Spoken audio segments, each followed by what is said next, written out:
This Road to Prosperity video is sponsored by Vandergraaf. Visit vandergraaf.com to learn more about how their advanced drum motor technology reduces maintenance costs while delivering reliability and longevity for belt conveyors operating in the harshest of environments.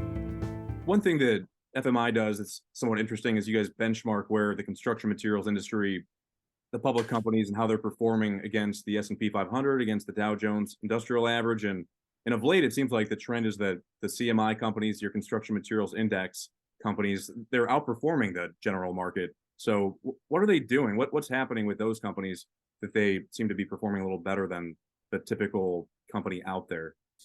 I think it's a great question, and we definitely see that trend right now.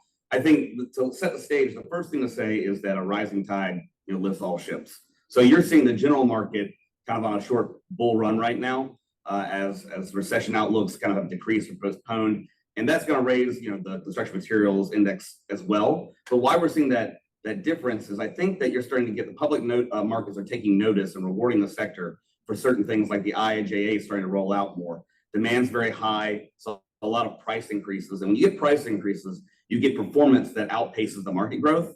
And that's where you start seeing investors kind of looking at the space as an attractive place to go in. Yeah, the only thing I'd add to that, Kevin, is that the concern over the last few quarters has been residential. After the boom that we had post the beginning of the pandemic. And it's actually done a little better than people thought, right? That took a little risk maybe out of the equation as people looked at the sectors. For example, new home starts are up 20% since the beginning of the year. The median new home price is down 10%. Those are good dynamics, but it's really a supply and demand issue, right? The lack of supply is keeping the residential sector in a better position than we thought. Now, that said, single family home construction put in place is expected to be down 16% this year, but better maybe than we thought a few quarters ago. Thank you to Vandergraaf for sponsoring this Road to Prosperity video.